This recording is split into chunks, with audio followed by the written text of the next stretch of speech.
Yesus sudah ada tertulis di perjanjian lama. Ya, 100% Yesus sudah ada tertulis di perjanjian lama. Saya Pendeta Henry Tandianta, Master of Bibliology Studies. Saya dapat pertanyaan, Pak Pendeta HTD, bagaimana dengan pendeta ini yang mengatakan bahwa di perjanjian lama tidak ada nama Yesus, gitu ya. Tidak disebut-sebut tentang Yesus.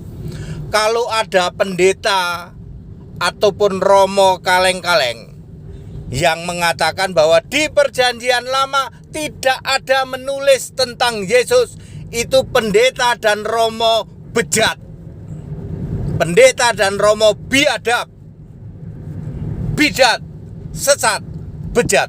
Ya, kalau ada apologeter yang membuat narasi, apologeter kaleng-kaleng yang membuat narasi, tidak ada tertulis tentang Yesus di perjanjian lama, itu apologeter bejat. Kalau ada mukalaf yang membuat narasi, tidak ada tertulis tentang Yesus di perjanjian lama, itu mukalaf bejat. Tak kasih tahu, Yesus sendiri berkata, perhatikan baik-baik, Yesus sendiri yang berkata, Lukas 24 ayat 44. Begini perkataan Yesus, harus digenapi yang tertulis tentang aku. Harus digenapi yang tertulis tentang aku. Aku Yesus di mana? Di Taurat Musa,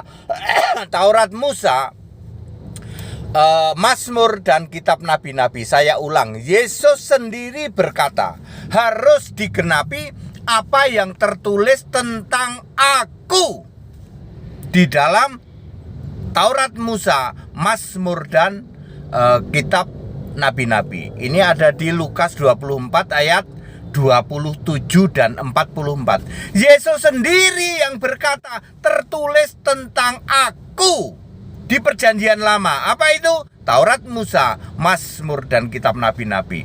Pendeta dan romo kaleng-kaleng yang mengatakan tidak ada tertulis tentang Yesus di perjanjian lama, bejat kamu. Apologeter yang membuat narasi tidak ada Yesus di perjanjian lama, kamu apologeter bejat. Mukalaf yang koar-koar tidak ada Yesus tertulis tentang Yesus di perjanjian lama, kamu mukalaf bejat. Jadi bukti paling valid adalah perkataan langsung Yesus, harus digenapi apa yang tertulis tentang aku di dalam Taurat Musa, Mazmur dan kitab nabi-nabi. Lukas 24 ayat 27 dan 44. Oke, sekarang bukti-bukti bahwa Yesus sudah ada di perjanjian lama apa Pak HTD? Setidak-tidaknya ada 7. Ada 7. Pertama, ya, pada mulanya Allah, ada kata Allah, A-nya huruf besar, L-L-A-H huruf kecil. Loh, Allah emang Yesus Pak? Baca Wahyu 21 ayat 7, aku Allah. Baca Kisah 10 ayat 15, aku Allah. Jadi Allah itu Yesus. Baca Yudas 1 ayat 25, Allah yang esa itu Yesus. Jadi kata Allah, A huruf besar, L-L-A-H huruf kecil di dalam Kejadian 1 ayat 1, itu bukti bahwa Yesus sudah tertulis di dalam perjanjian lama. Kedua, kata Tuhan, T-nya huruf besar, U-H-A-N huruf kecil. Itu pertama kali muncul di Kejadian 15 ayat 2. Kok Pak HTD hafal banget ya sambil nyetir gitu. Saya kan bukan pendeta bejat. Jadi saya hafal. Kalau kamu pendeta romo kaleng-kaleng bejat, apologeter bejat, mukalaf bejat, ya kayak gitu. Ya. Tuh malah jadi lupa. Tadi apa ya? Tuhan, T huruf besar, U-H-A-N huruf kecil, pertama kali muncul di perjanjian lama adalah di Kejadian 15 ayat 2. Tuhan, T huruf besar, U-H-A-N huruf kecil, tentu sama dengan Tuhan, T huruf besar, U-H-A-N huruf kecil di perjanjian baru. Siapakah Tuhan di perjanjian baru? Yesus. Jadi di perjanjian lama sudah tertulis kata Tuhan, tak lain dan tak bukan Yesus. Bukti yang ketiga adalah penebus, ya. P-nya huruf besar, ya. Di dalam penebus itu Yesaya 63 ayat 16. Namamu ialah penebus kami sejak dahulu kala. Penebus itu siapa? Yesus. Ya. Ya, Redeemer ya. Yesus ya. Itu bukti ketiga. Bukti keempat, juru selamat. Di perjanjian lama ada juru selamat, ya. Yesaya 63 ayat 9, ya. 8 dan 9. Yesaya 63 ayat 8 dan 9. Juru selamat, J-nya huruf besar. Siapa juru selamat? Ya, Yesus itu loh. Yudas 1 ayat 25, ya. Ya, sudah keberapa ini? 1 2 3 4, keempat ya. Kelima adalah Maha Kuasa. Di dalam Keluaran 6 ayat 3, ya. Allah huruf besar semua adalah Allah yang Maha Kuasa. Siapakah yang Maha Kuasa? Wahyu 1 ayat 8. Yang Maha Kuasa itu Yesus. Udah kelima ya. Lalu keenam itu kitab. Di dalam Keluaran 32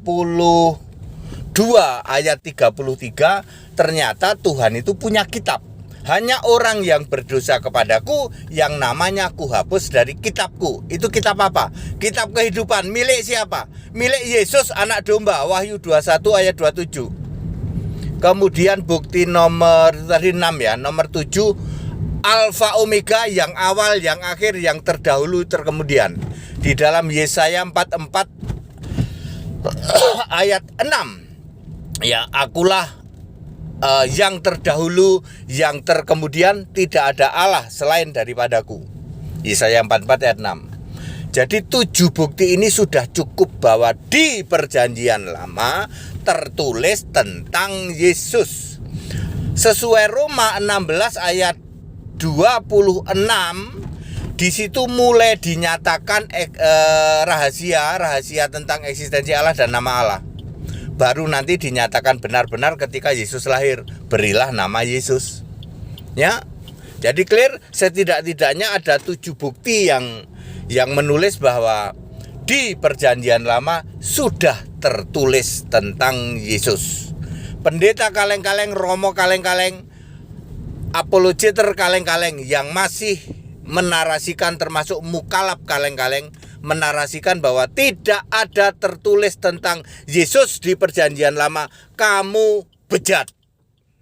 Ya, bejat itu ada di Alkitab ya, Mazmur 53 ayat 3.